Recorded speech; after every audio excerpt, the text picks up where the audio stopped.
যশোর বাংলাদেশের প্রাচীনতম ও ঐতিহ্যবাহী একটা জেলা, যা ইতিহাস, সংস্কৃতি ও প্রাকৃতিক সৌন্দর্যে ভরপুর। বাংলা সাহিত্যের অমর কবি মাইকেল মধুসূদন দত্তের জন্মভূমি হিসেবে যশোরের একটি বিশেষ মর্যাদা রয়েছে। এখানকার খেজুরের গুড় সারা দেশেই বিখ্যাত, যা শীতকালে বিশেষ আকর্ষণ হয়ে ওঠে। যশোরের প্রাণবন্ত বাজার, সবুজ মাঠ আর ঐতিহ্যবাহী গ্রামীণ জীবন বাংলার আসল রূপকে তুলে ধরে। ইতিহাস, অতিথিয়তা ও প্রাকৃতিক সৌন্দর্যের অনন্য মেলবন্ধনে যশোর এক গোপন রত্ন, যা একবার হলেও ঘুরে দেখা উচিত।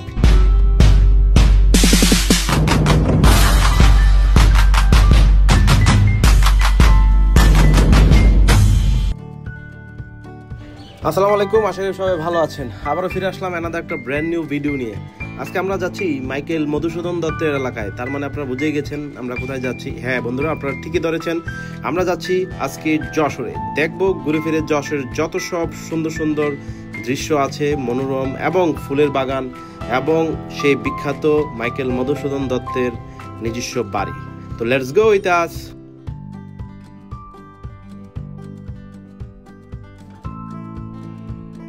আমরা খুব ভোরেই রওনা হই ঢাকা থেকে, যাতে করে আমরা যশোরের উদ্দেশ্যে পৌঁছতে বেশি সময় না লাগে।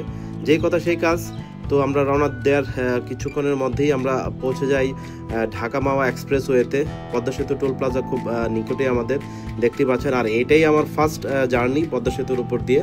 তো লেটস গো, দেখি পদ্মা সেতুর সৌন্দর্যটা আসলেই কেমন দেখা যায় গাড়ি দিয়ে।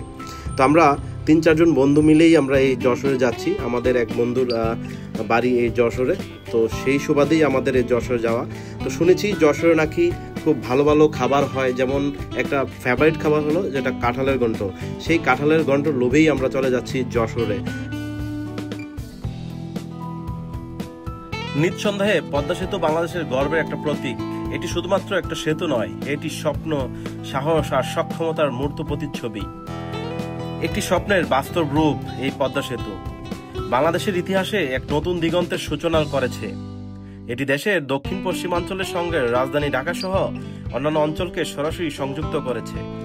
6.15 কিলোমিটার দীর্ঘ এই বহুল পদ্মা সেতুটি দেশের অর্থনীতি, যোগাযোগের ব্যবস্থা ও আঞ্চলিক উন্নয়নের ক্ষেত্রে বিশাল পরিবর্তন এনে দিয়েছে। এই সেতু নির্মাণে ব্যবহৃত হয়েছে আধুনিক প্রযুক্তি ও বিশ্বমানের প্রকৌশল জ্ঞান। বাংলাদেশের নিজস্ব অর্থায়নে নির্মিত এই সেতু জাতীয় আত্মবিশ্বাসের প্রতীক হয়ে উঠেছে। পদ্মা সেতু শুধু একটা অবকাঠামো নয়, এটি বাংলাদেশের সাহসী অগ্রযাত্রার একটা বিশাল গল্প বলতে পারি আমরা। সেতু চালু হওয়ার পর দক্ষিণাঞ্চলের মানুষ যাতায়াতে যেমন সহজতা পেয়েছেন, তেমনি কৃষি, ব্যবসা বাণিজ্য, পর্যটন ও শিল্প খাতেও ব্যাপক গতি এনেছে এই আমাদের দ্বিতীয় বৃহত্তম পদ্মা সেতু।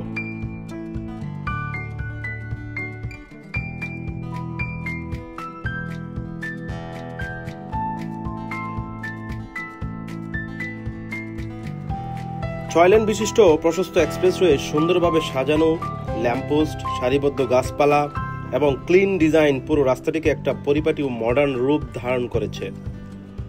ফ্লাইওভার ও ব্রিজগুলোতে উঠলে দূরে বিস্তৃত দিগন্ত ও প্রাকৃতিক ছোঁয়া এক অন্যরকম অনুভূতি দেয়। রাতের এক্সপ্রেসওয়ে আলোকিত হয়ে ওঠে লাইটিং সিস্টেমের মাধ্যমে। রাস্তার ল্যাম্পপোস্টগুলো আলো দূর থেকে রূপকথার রাজপথের মতো দেখায়। বিশেষ করে পূর্ণিমা রাতে পদ্মা নদীর উপরে আলো ঝলমলে সেতু ও তার প্রতিচ্ছবি মনে রাখার মতো একটা দৃশ্য। পদ্মা সেতু সংযোগের পর থেকে রাস্তা এখন অনেক প্রশস্ত ও মসৃণ হয়েছে।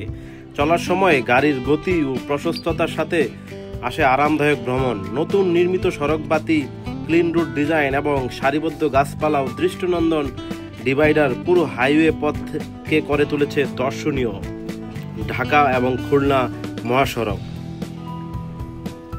গোপালগঞ্জ, ফরিদপুর, যশোর, নড়াইল এই জেলাগুলোর মধ্য দিয়ে চলার সময় পথচারী ছোট ছোট হাট বাজার, খাল, নদী, নৌকা ও মাটির ঘর দেখতে পাওয়া যায়, এবং দেখতে পাওয়া যায় দুই ধারে চিরসবুজের অরণ্য।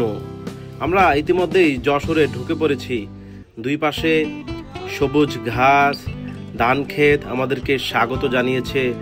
যশোরের সেই বিখ্যাত কৃষ্ণচূড়া গাছও আমাদের বলছে, আসো তোমাদেরকে আমরা বরণ করে নিয়েছি, স্বাগতম গোপালগঞ্জ জেলা। সেই ঐতিহাসিক গোপালগঞ্জ জেলায় আমরা ইতিমধ্যেই পদার্পণ করলাম। চোখ জোড়ানো রাস্তা, দুই ধারে গাছপালা সারিবদ্ধভাবে দাঁড়িয়ে আছে। আমরা সাম্পান রিসোর্টে কিছুক্ষণের জন্য একটু বিরতি নেব। গোপালগঞ্জ এলাকায় অবস্থিত সাম্পান রেস্টুরেন্টটি মনোমুগ্ধকর পরিবেশ, সুস্বাদু খাবার এবং চমৎকার সেবার মাধ্যমে ভোজন প্রেমীদের হৃদয় জয় করে নিয়েছে। যদিও আমরা আমাদের পছন্দের রুটি এবং খিচুড়ি পাইনি, তো ব্যর্থ হৃদয় নিয়ে আমরা আবার ছুটে চললাম যশোরের পথে। সেই চিরচেনা সবুজ গাছ, ধান ক্ষেত, মনোরম পরিবেশ, কোলাহল মুক্ত একটা রাস্তা দিয়ে, যা সত্যি আমাদের মনকে মনোমুগ্ধকর করে তুলেছে। মধুমতি সেতু টুল প্লাজা, এখানকার এই মধুমতি সেতুটি নাকি সবচেয়ে অসাধারণ এবং মনোমুগ্ধকর। এই সেই মধুমতি সেতু, দেখতে খুবই সুন্দর এবং খুবই ফ্যান্টাস্টিক একটা সেতু, যা কিনা এই এলাকার পরিবেশ এবং সৌন্দর্যের মাত্রা আরো বাড়িয়ে তুলেছে। খুবই সুন্দর এই মধুমতি সেতুটি আমাদের দেখার সৌভাগ্য হয়েছে। আল্লাহ তাআলা আমাদেরকে দেখার সৌভাগ্য দান করেছেন এই সুন্দর সেতুটি। এক কথায় ছবির মতোই আঁকা এই সেতুটি, দেখতে খুবই অসাধারণ, জাস্ট অসাধারণ, খালি চেয়ে থাকার মতো। খুবই সুন্দর একটা প্লেস। রাস্তার বাম পাশেই দেখতে পেলাম লেচু গাছ, থোকায় থোকায় ঝরে আছে এই লেচু পাকা পাকা, এবং তার সাথে দেখতে পেলাম কাঁঠাল গাছের সারি। এক কথায় এই ভ্রমণটি আমাদেরকে করে তুলেছে এক অসাধারণ এবং সৌন্দর্য মণ্ডিত একটা ফ্যান্টাস্টিক ভ্রমণ। আপনারা কি এই ফুলের সম্পর্কে কারো আইডিয়া আছে কি এই ফুলটির নাম কি হতে পারে? এই ফুলটির একটা নাম হলো জারবেরা। এই যাত্রী বাংলাদেশে খুব কষ্ট করেই এই যাত্রী ফলন করা হয়েছে। খুবই সুন্দর এই ফুলের যাত্রী এবং ফুলটাও অনেক সুন্দর। ফুলটা অনেক রকমের রঙের হয়, লাল, হলুদ, গোলাপি। ঠিক এইরকমই শেডের নিচে এই জারবেরা ফুলের চাষ হয়।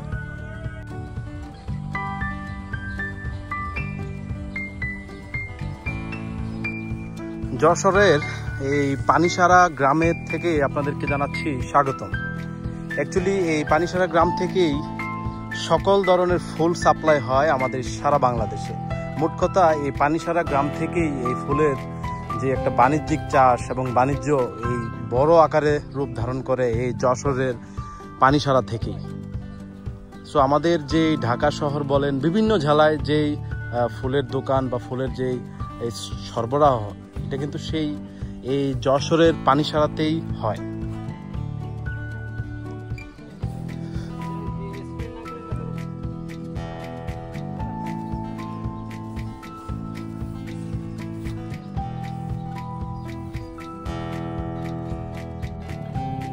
যশোরের গদখালি উপজেলার এই পানিসারা গ্রামটাই এখন ফুলের রাজ্য। এক প্রকারের রমরমা একটা বিজনেস বলতে পারেন। মোট কথায় এই গদখালির এই পানিসারা গ্রাম থেকেই সারা বাংলাদেশে ফুলের চাষ ছড়িয়ে পড়েছে।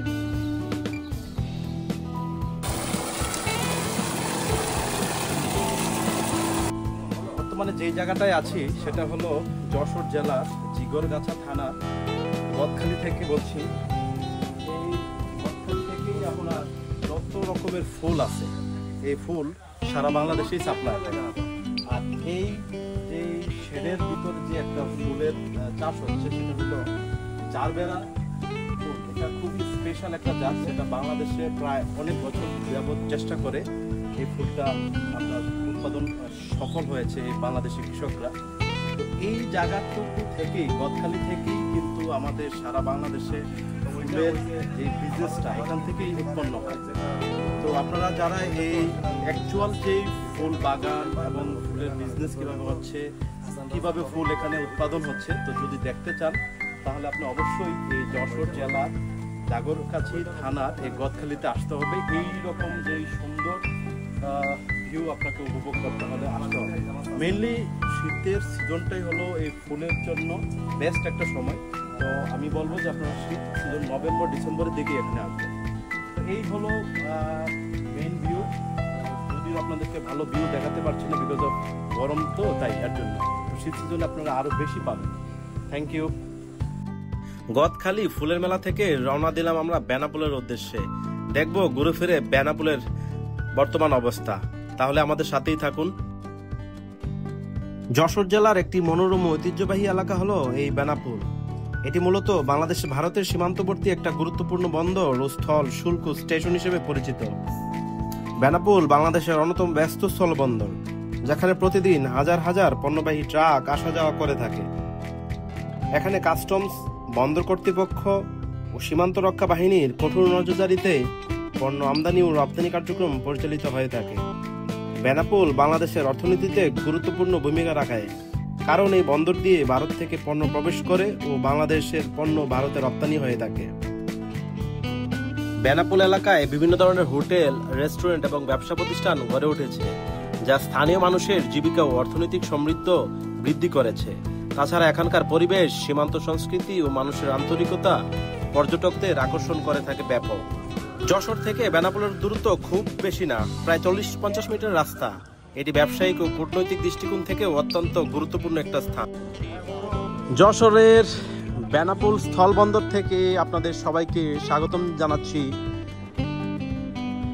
আমরা প্রায় ঢাকা থেকে 210 কিলোমিটার দূর এই বেনাপোল স্থলবন্দরে আসছি। তো আমার এই জাস্ট কয়েকটা কদম পিছনেই কলকাতা, ইন্ডিয়া। তো এখান থেকে বানগাঁও, এই পরের জায়গাটুকু গ্রামের নাম হলো বানগাঁও। সো এই বানগাঁও থেকেই কলকাতার দূরত্ব 88 কিলোমিটার। বাংলাদেশের সবচেয়ে বড় স্থলবন্দর হলো এই বেনাপোল স্থলবন্দর। এটা হলো আন্তর্জাতিক প্যাসেঞ্জার টার্মিনাল বেনাপোল স্থলবন্দর। এই জায়গা থেকেই প্যাসেঞ্জাররা আসা যাওয়া করে ইন্ডিয়া এবং বাংলাদেশ মধ্যকার। ঠিক ওই পোর্শনটাতেই গাড়ি ঘোড়া থামবে, তারপর থেকেই এখান থেকেই ক্রস করবে।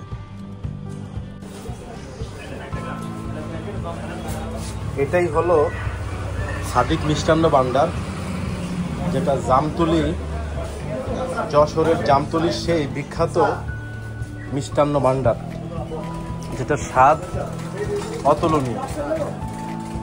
ওনারা ঠিক এভাবে পলিথিনের মধ্যেই এই মিষ্টি ওরা বিক্রি করে থাকে। ওদের প্যাকেট সিস্টেমটা এই পলি আকারে।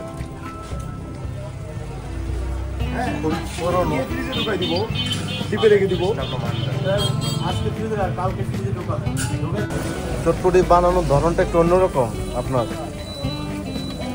এগুলো হইলো আপনার পেঁয়াজও দিয়ে দিচ্ছেন, এই তো? আর কি দিয়ে দিবেন সাথে এখন? বহুত কিছু এখন। এটা কি? ও এই ইয়াগুলা নিমকি। নিমকি? হ্যাঁ। ও, এর জন্যই আপনারটা খুব স্পেশাল হচ্ছে। স্পেশাল, ভালো।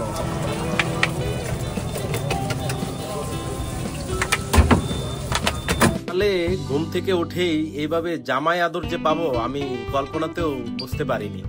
যশোরে নাকি যারা ঘুরতে আসে বা যারা বেড়াতে আসে তাদেরকে এইভাবেই ছিটে পিঠা এবং খাসির মাংস দিয়ে সকালের নাস্তা দেয়া হয়। বাহ, অসাধারণ। এবং সাথে আছে রসমালাই ও সেমাই। মানে এক কথায় সকালের নাস্তাটা ছিল এক প্রকারের জম্পেশ একটা খাবার। সকালের নাস্তা খাওয়া শেষে রওনা দিলাম মাইকেল মধুসূদন দত্তের বাড়িতে যাওয়ার জন্যে। চারপাশের এরকম সবুজ শ্যামল রাস্তা আর দুধারে গাছ দেখে মনটা আমার ভরে গেল, যে যশোরের রাস্তাগুলো আসলেই অনেক সুন্দর এবং প্রকৃতিময়। দেখতে দেখতে চলে আসলাম মাইকেল মধুসূদন দত্তের বাড়িতে। এই হলো মাইকেল মধুসূদন দত্ত বাড়ি বা জাদুঘর। বর্তমানে এটি সরকারের তত্ত্বাবধানে আছে।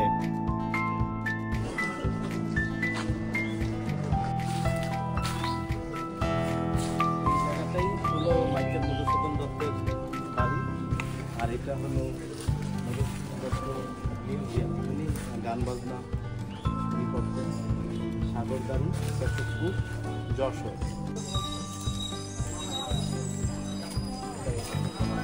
দর্শনার্থী প্রবেশ মূল্য দেশি 20 টাকা, উচ্চ মাধ্যমিক স্থলবন্দর 10 টাকা। সার্কভুক্ত 100, প্রত্নতত্ত্ব অধিদপ্তর, বিদেশি 300 টাকা।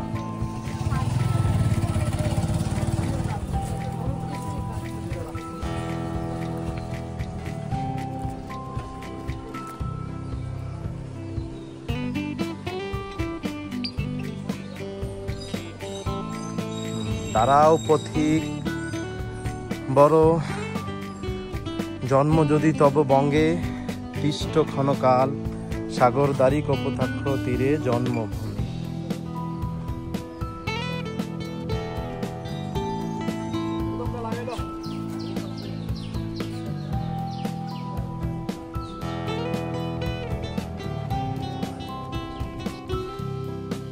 মাইকেল মধুসূদন দত্তর পৈতৃক কাছারি ভবন থেকে আপনাদেরকে জানাচ্ছি স্বাগত।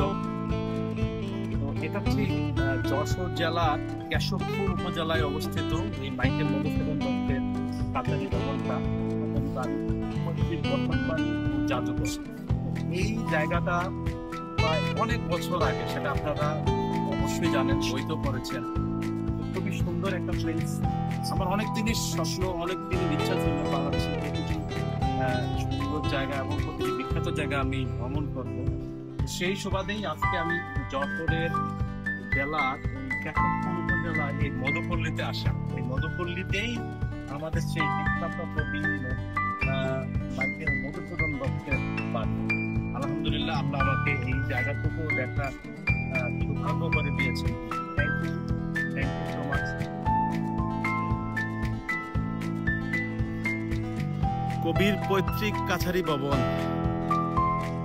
এখান থেকেই অনেক দর্শনার্থীরা আসেন এই মাইকেল মধুসূদন দত্তের স্মৃতিচারণ করতে।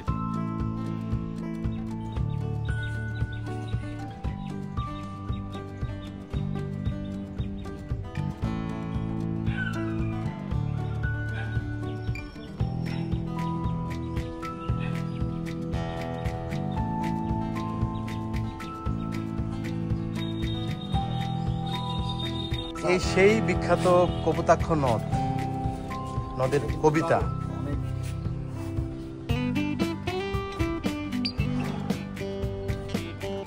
খুব কষ্টে থেকে তিনি এই কপোতাক্ষ নদ কবিতাটি লিখেছেন। কপোতাক্ষ নদের ঠিক ধারে বসেই তিনি এই কবিতাটি লিখেছিলেন। আর এই মাইকেল মধুসূদন দত্ত কিন্তু উপমহাদেশের জন্যে সনেট হিসেবে বিখ্যাত, সনেট কবিতার প্রবর্তক।